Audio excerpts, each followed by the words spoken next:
everyone. Thank you very much for joining us this afternoon. So this is the 6th seminar in the series Researching Creative Economies in Africa. And today we have Dr. Irma Booyens with us, who will be presenting her research on the employment experiences of South African visual artists. So just before I hand over to Dr. Booyens, I'll give you a little bit of information about the seminar series. So it is part of the activities of the Africa-Europe Cluster of Research Excellence in Creative Economies. And this seminar series is supported by funding from the Faculty of Arts and Humanities of King's College London. So thank you to them for their support. And it seeks to bring together a range of international researchers and academics to explore new topics and ideas around the creative industries and creative economies in Africa. So far, there have been 6 seminars, this being the 6th, and there will be more with the recent support that has been received through Circle U seed funding, which is a collaboration between King's College London, Aarhus University, and Humboldt University in Berlin. So it is my pleasure to introduce you to Dr. Booyens. So Dr. Booyens is a senior lecturer at the University of Strathclyde Business School in the Department of Work, Employment and Organization in Tourism, Sustainability, Work and Employment. Currently, she also holds a senior research associate affiliation with the School of Tourism and Hospitality with the University of Johannesburg in South Africa. She has a multidisciplinary background in both academic and policy research, having worked at a research consultancy, a National Social Science Research Institute in South Africa, and in academia. Her research interests include tourism work and employment issues, local and regional economic development, innovation for development and sustainability, tourism sustainability, and creative economies. So without further ado, I will hand over to Irma, who will have about 30 minutes, and we will then come back for a Q&A. So you'll see just at the bottom of your screen a little Q&A box.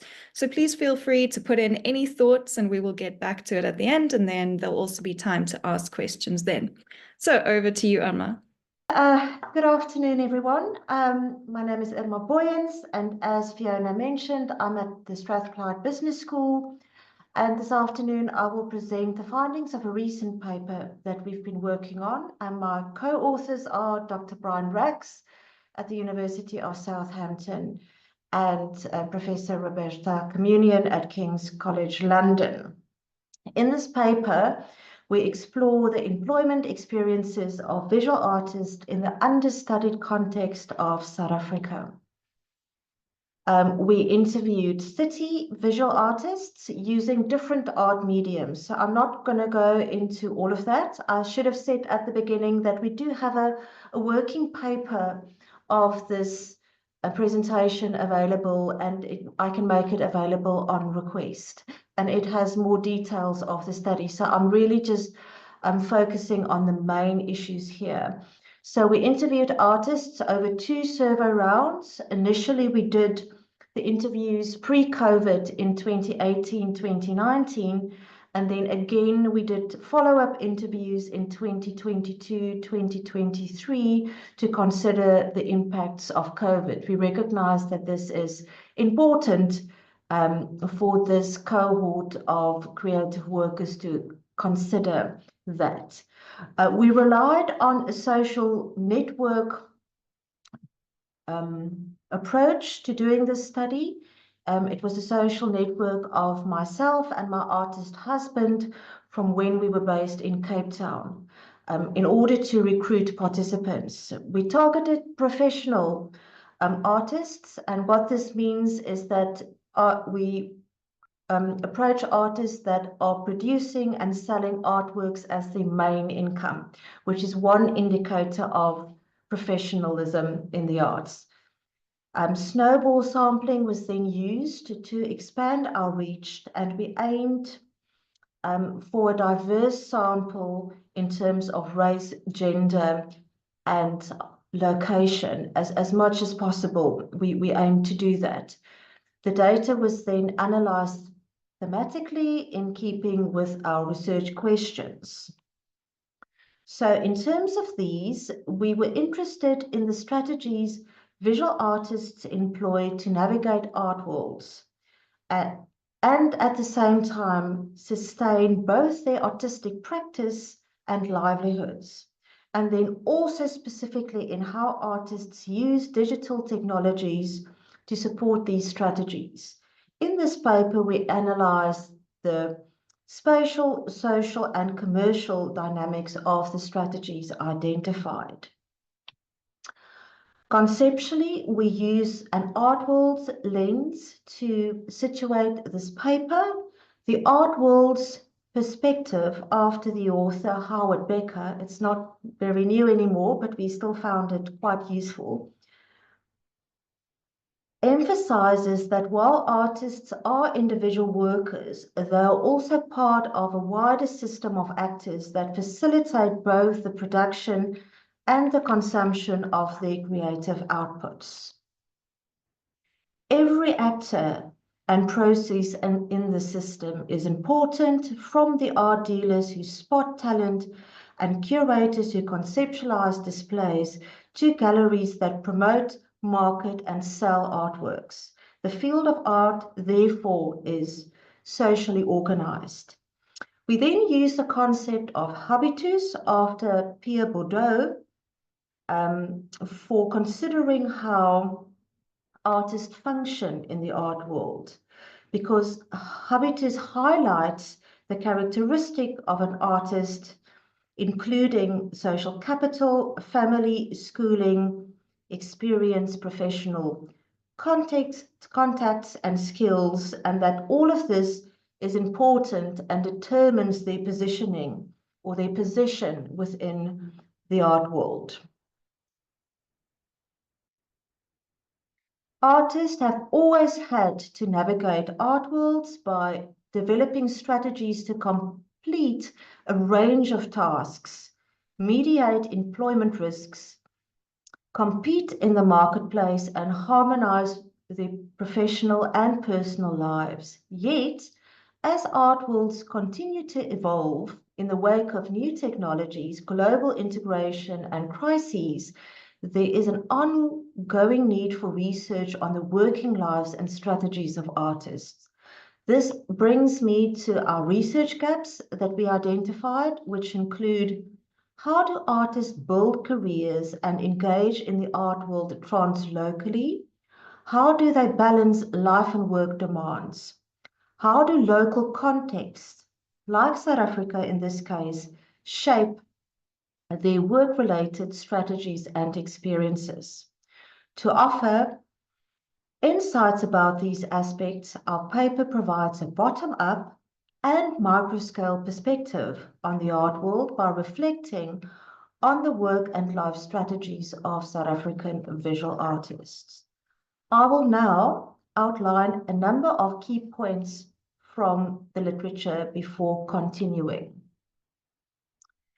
The literature on artistic work and creative careers is largely informed by the global north, which is unsurprising, with limited insights from the global south, particularly from African countries. Over the centuries, art worlds have indeed assumed a specific geography dominated by the global north and its contemporary art capitals like Paris, New York, London, and Berlin. However, changes over past decades have shaped alternative markets and pathways for contemporary art globally.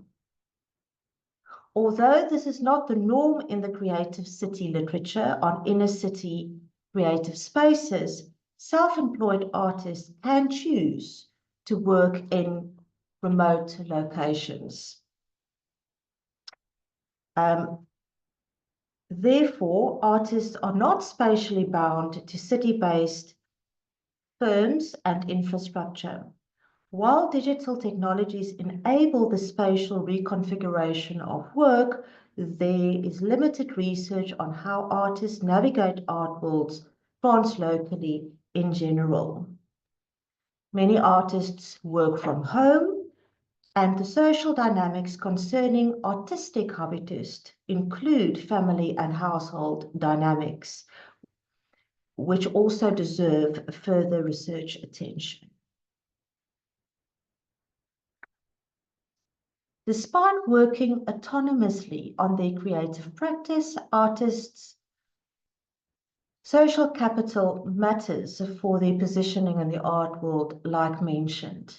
Connections to key art world actors are via individual and personal contacts. This brings us to considerations about intersectionality, because we observe that artists have uneven positions in the art field or the field of art.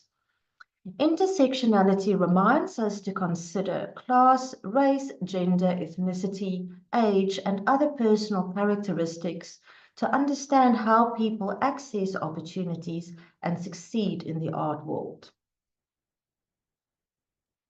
Mechanisms for collective working, like peer groups, communities of artists, and self-organized initiatives, further support artistic work and collaboration. The understanding of contemporary art worlds as a collective endeavor counters the sustained myth of artists' marginality and bohemian stereotypes of artists as rebels and outsiders. Increasingly, contemporary artists work or follow entrepreneurial career paths to make a living in a market environment. An art career is an occupational choice by artists seeking to engage in meaningful work. We found this and saw this very clearly in our interviews, that creative work is linked to self-actualization and personal achievement through creative expression. For many artists, their artworks are closely connected to their sense of self, and by extension, their personal and professional identities. While self-employed artists face financial insecurity and precarity, those adopting professional personas take responsibility for their careers by being proactive, self-directed, and strategic. This includes accessing digital technologies to make certain tasks cheaper and easier. A variety of digital platforms allow independent creatives and artists to make and sell their work and engage in social network, often remotely. Before outlining our findings, I now provide some contextual information on artists and art worlds in South Africa. South Africa has a vibrant, independent contemporary art scene.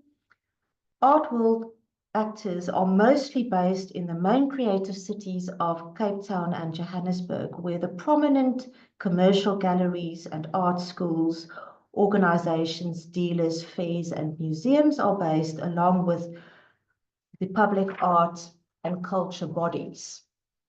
Financial firms in the banking and insurance sectors typically sponsor prestigious art prizes, fairs, and also art spaces. Most artworks are sold on the local market. However, South Africa has a relatively small art buying public compared to more developed countries. Professional artists primarily sell their work through galleries or directly from their studios in person or via online platforms. According to a 2010 study, there were approximately 5,500 practicing visual artists in the country, although we think that this is likely an undercount. Most of these artists were city-based, educated. Over 70% had a relevant degree or diploma, and relatively young. Their median age was 38. Over the last 30 years, since the end of apartheid, the country's creative economy has expanded significantly, and the sector has become more inclusive of people of color and a variety of artistic expressions and traditions. I turn to the findings next, and I will look at spatial dynamics first. The location choices of artists included a mix of city-based, small-town and remote locations. Cities are important launching pads for artists. However, our interviews show that middle-aged and professional mid-career artists often prefer to move to the countryside later in life, after they studied, gained experience, grew their careers, and built art world connections in cities.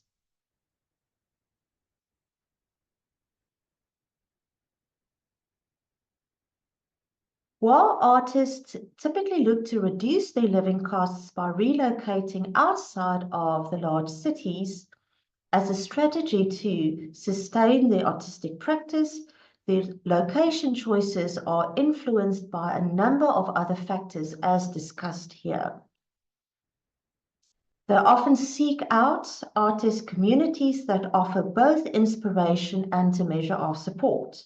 Her illustration, Rachel said, not her real name, we did use pseudonyms throughout this study. She said that she specifically chose to live and work in a small town with a creative vibe. That is a town with other creatives she described as like-minded. Artists also said that they moved to small towns or remote locations to escape a busy city life and for better work and life balance and well-being. Marina said that her work environment is central to her art practice, lifestyle, and well-being. She moved from a small flat in Cape Town to a small town where she could afford a house with a bigger home studio and a garden. For artists, location choices were also about their artistic identities and meaning-making through their art. Our data suggests that South African visual artists have a romantic view of the countryside. The freedom and relative safety that come with living in the countryside were alluded to in several interviews. These sentiments echo a bohemian strive for freedom from social norms, for individual creative expression, and to work autonomously on their own terms. They are also inspired by their immediate surroundings. Gary, a children's book illustrator, draws on his childhood experiences of living and growing up on a farm to create the animal characters he depicts in his picture books. As we shift from residential locations to the micro-spatialities of work, we found that most artists work from home, often in home-based studios, and their art practice is interwoven into their daily lives. While working from home is affordable and convenient for artists, they need to balance their personal and professional lives by planning their work around household duties and childcare, by, for instance, working in the evening when children are in bed, as mentioned by one painter. This can be challenging, especially for artists with young families. Other artists like Simone found working from home too isolating. She preferred a shared studio space in Woodstock, a creative district in Cape Town, which is a 10-minute walk from her house. And she stressed that I definitely need a bit of community around me. The studio I have now is shared with 11 other artists. I have quite a nice little group around me during the day. Art collectives also benefited from working in shared studios. As artists from disadvantaged backgrounds, Chanel and Sandile said that they struggled to afford and compete for creative co-working spaces in Cape Town. Their strategy was to form a collective with other artists and rent a shared studio space with a shop front in Observatory, an up-and-coming creative neighborhood in Cape Town.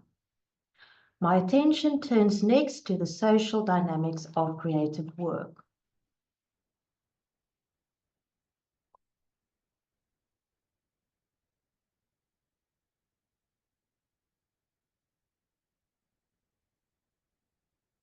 As mentioned, artists should not be viewed as individuals operating in isolation, but rather as workers who are enmeshed in households, communities, and art worlds. To make a living from their art, they seek to leverage systems of support as outlined here. Our study shows that secondary employment is common and mostly takes the form of part-time art teaching, either at higher education institutes or on a more informal basis. Other examples include doing freelance work in related areas like publishing and graphic design. We should mention that doing secondary work was not something that artists regarded as something that is negative, but rather that's as something that enhances and enables their artistic practice. Our study further confirms that many artists, though not all, have working partners or other means of family support. So, they rely on a patchwork of income streams and a mix of networks. While networks and collaborations have traditionally relied on spatial proximity and face-to-face interactions, we found that digital technologies enable new strategies and practices. Our findings also show that artists based remotely are strategic in maintaining a handful of key art world connections in large cities via digital platforms or traveling occasionally to cities. Therefore, leaving cities does not mean severing connections or losing social capital established through previous networking, employment, and educational experiences. Beyond building and maintaining networks, the affordances of technologies allow artists to engage with art worlds globally, as explored further in the next section on commercial dynamics.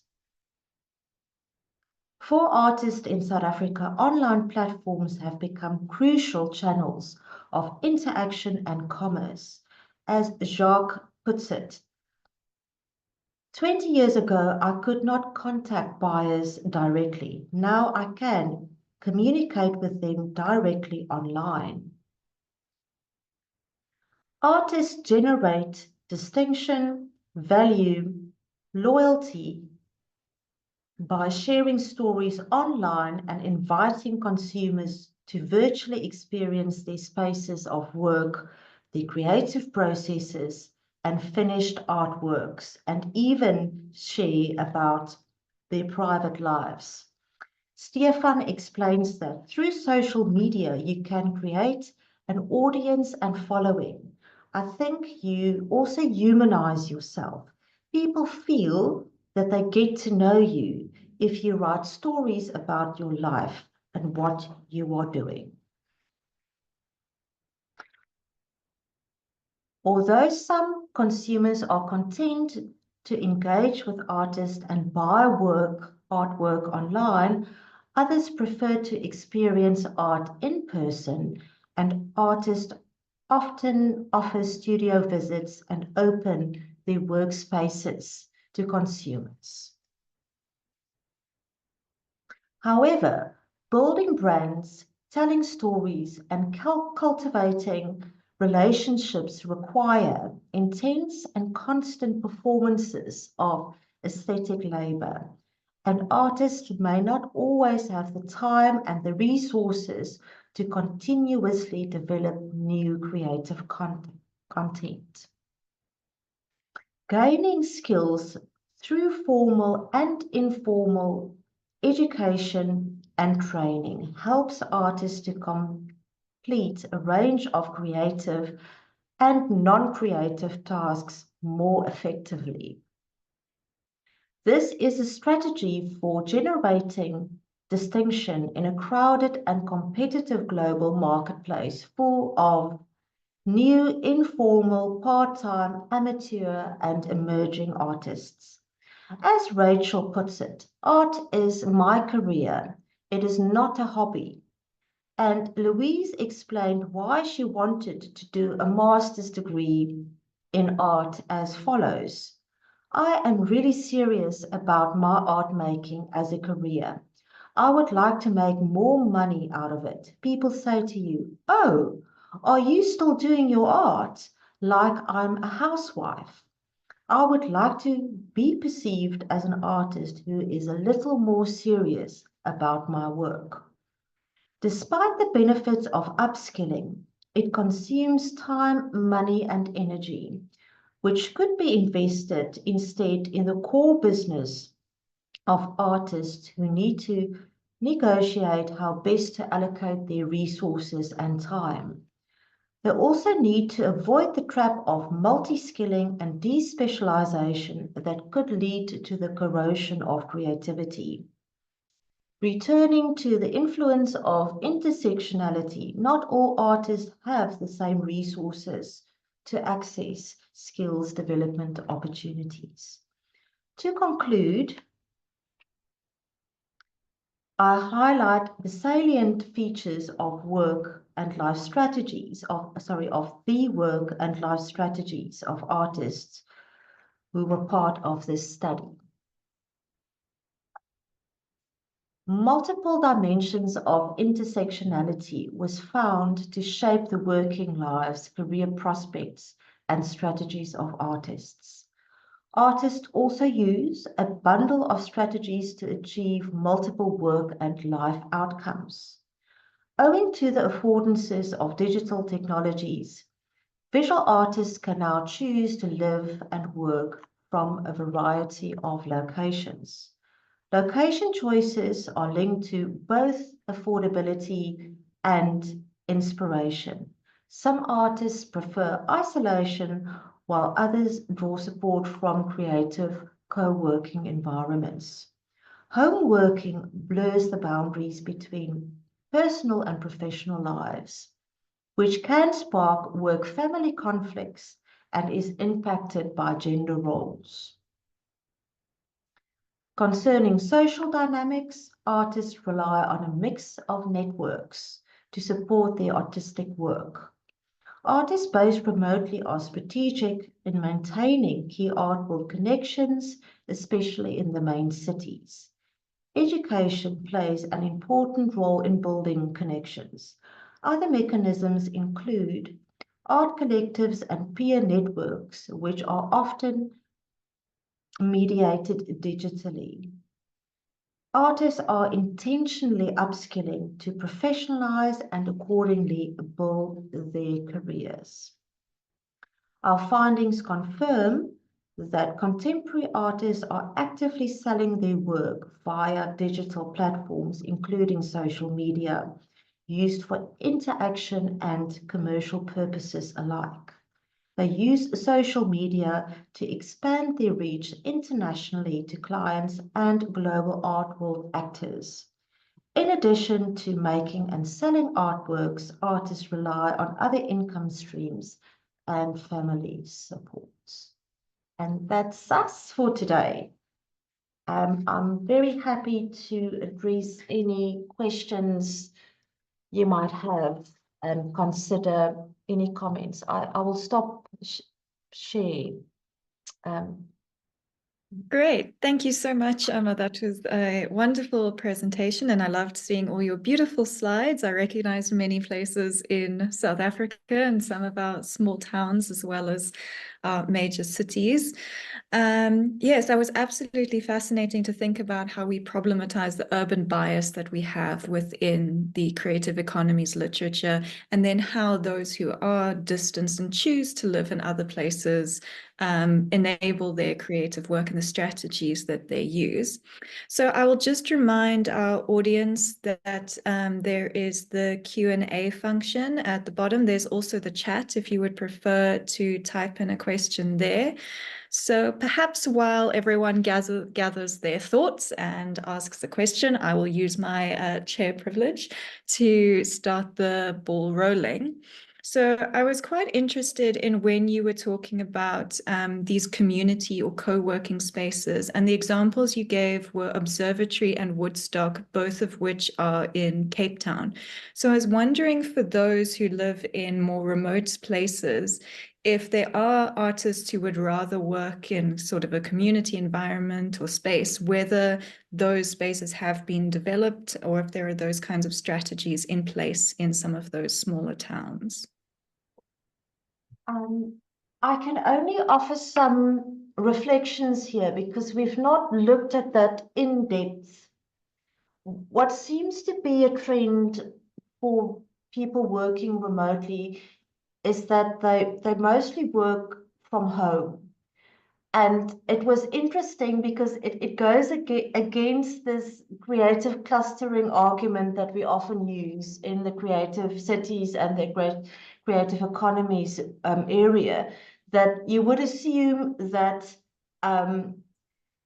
in small towns, people would look for those creative co-working spaces, where we in fact found that that was not necessarily the case. I think because small towns include a mix of creative, it's really, people don't always find connections with others because there could be writers, there could be painters, there could be people in media, there could be people in doing sculpture work, or really a range of things. And they preferred to rather keep connections with people in cities where there are institutions of others that are more specific to their medium or area of work. What happens in the cities, and we didn't look at this in Johannesburg, we were Cape Town based, so most of our interviews were from Cape Town or the Western Cape, and then we had some in Gauteng, which is a province to the north east of South Africa, and some in the Free State. So most of our examples are Cape Town for creative clustering. There are greater concentrations of artists in a city, and then it's easier to choose people that are more like you or that you relate with for working together, where that is not the case in small towns, just because of smaller concentrations and people preferring to work not with creatives in general, but with others that they are closely linked to professionally. Just to add to that, but they want to be in small towns because of the vibe, because it's a nice place to be, because they feel supported. So that was sort of interesting that it came out as an observation, but we have not looked into that in great depth. Right. Thank you. And I suppose with the digital revolution, shall I call it, that people are able to maintain those connections even from a distance. So there's still even links. from a distance. Absolutely. We just have a question from Roberta in the chat. So she says, even though it's not necessarily the focus of this talk, I was wondering if you could say a bit more about the impact of COVID-19 on these dynamics, whether things have gone back to the usual or whether there has been a long-term impact of COVID-19 on the sector. That's a difficult question, Roberta. But I'll again some reflections rather than some definitive things. And I'm combining this with understandings that are broader than just the study, because we are connected to other artists all the time in terms of what is happening now. In the paper, we got the sense that initially everybody we know had to work remotely. All of a sudden, they were using digital technologies before, and then with COVID, everything shut down. Things were cancelled. Things moved online. And people needed to adapt to all of that. But they weren't overwhelmingly positive about that shift. And it does appear from the interviews that we've done after COVID, and also just in terms of what we know and observe with other artists, that lots of artists have gone back to saying that physical spaces for arts is still important and exhibitions are still important. And you still want people to come and visit your studio. And while there's continuously adoption of technologies to sell, it's not like it's a complete shift to everything digital. It's like a pendulum that swung over to one side and is now sort of swung a little bit back to the other side again. And it's not, I don't think it will ever be completely what it was before, because there is a greater adoption of technologies. But certain practices, certain physical things still remain important. Artists also say that it's difficult. There's so much online, and there are so many people wanting to sell online that it's really difficult to sell artworks if people haven't seen it in a gallery, in a space, because that space where things are curated and put together in a specific show is still something that is seen as important.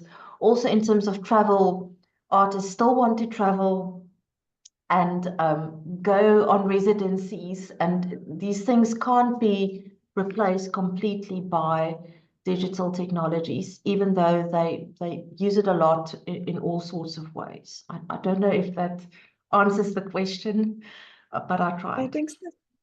So really the digital complementing the physical and what was there before, so that there's now options available, essentially.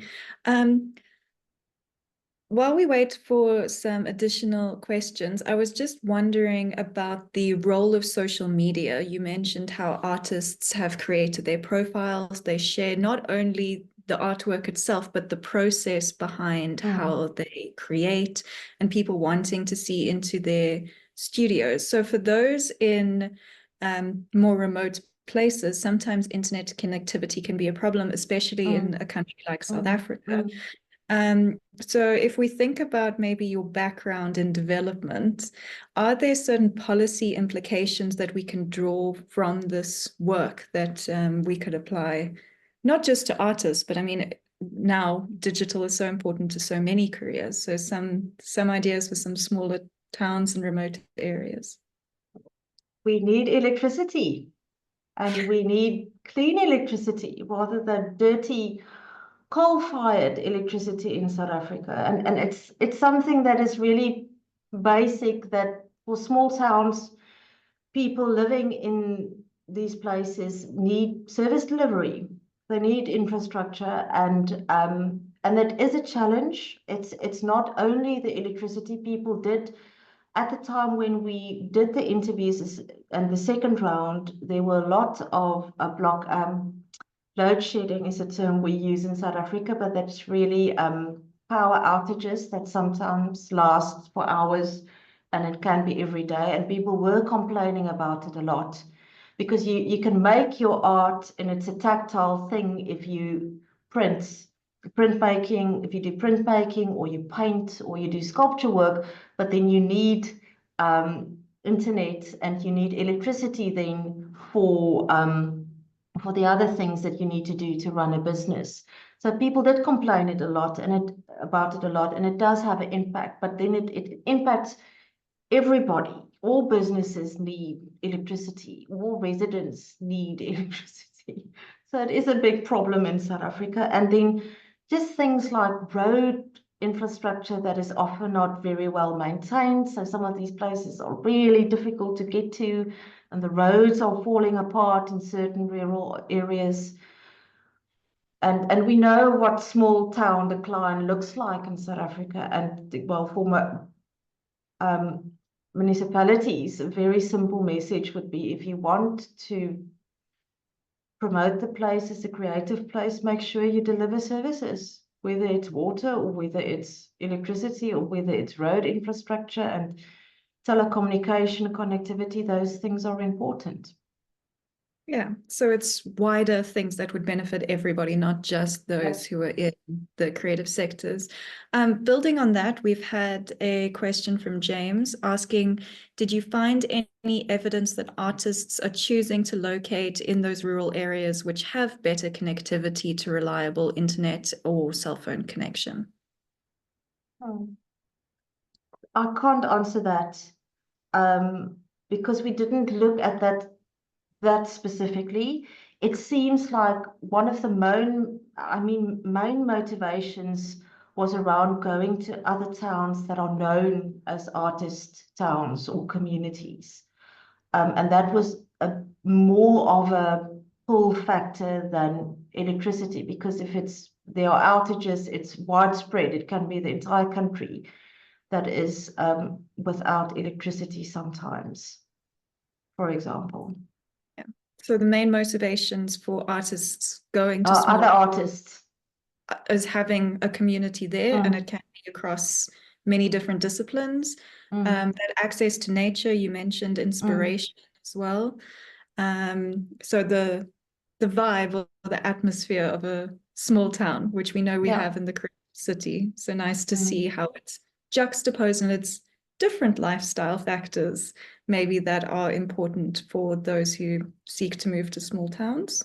Something that we didn't mention here, but that was also a finding, is that it's not always just Cape Town center city or the small towns or remote locations like farms.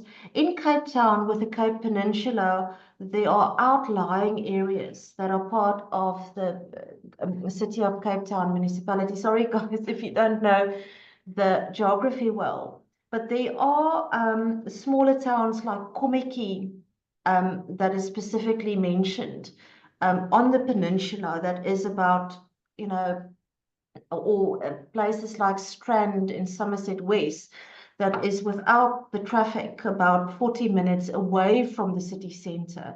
We also saw artists locating in sub-central neighbourhoods rather than in town itself, even though Cape Town Central City is known as, a creative, they've got various creative clusters in the central city. Sometimes people don't want to be in the central city because it's too busy or noisy and too expensive, and then they choose to locate out, still within the municipality of Cape Town, but places that are close to nature, like Komiki, where one woman said that you step out of your house and you step onto the beach and you turn around and you take a few steps, or you can take a short walk and you are in the mountains, just because the geography of the Cape Peninsula allows for that. So there were smaller pockets, smaller neighborhoods that were closer to nature, or where people knew that there were concentration of artists. And that also is a thing that's not that, it's been alluded to in other studies, but that the geography of creatives in the city is quite spread out. And for artists, it's easier not to be in the central city itself, unless they choose to be, but locating on the outlying areas, on the sub-central, more neighborhoods or small towns that are part of the municipality. Sorry, it's easier to explain if you know the place, but I hope that makes sense. It does, yes, and it's always easier to explain if you know the different places. So also then highlighting that it's important to maintain connections to the creative city. If you're on sort of the outskirts of the city, it's not difficult to go to your gallery, for example, if you needed to. So not just the digital, but also keeping those physical links, as you mentioned Yes. previously. Yes. We don't have... And people will be, sorry, just one sentence, then I'll keep quiet. It's also about mobility, that it's temporary, where people go to cities when they know that there are shows on, or and things happening, to be there and to be seen in person. That is still really important. So being able to go to one of the large, locating in such a small town that you can still access Cape Town or Johannesburg relatively easily, was also a theme that came out. But then there are other places that are far away, but then close to, so some places um, in the Klein Karoo is closer to a place like George, but then they feel that they can still get to Cape Town if they need to. Yeah. So then again, linking to those development things you said about investing in infrastructure. So making sure we have those transport linkages. So thank you. That was such an interesting presentation, and fascinating to think about the creative geography of places instead of myopically locating it in the creative city, to say artists work everywhere and this is how they do their work. So thank you very, very much for your presentation. We look forward to reading the published paper once it is ready. So just in conclusion, thank you to everybody for joining us today. Just a reminder that all the previous seminars and this one as well will be available on the Creative Economies YouTube channel. And just as an advert for what's coming up, our 7th seminar will be on the 15th of May. And it will be about the innovation, indigenous knowledge, and Africa's creative economies. And that will be presented by a professor from the Nelson Mandela School of Law at the University of Fort Hare. So hopefully we will see you again for that. And thank you one last time to Dr. Irma Booyens for her presentation. Thank you, everyone. Enjoy the rest of your afternoon.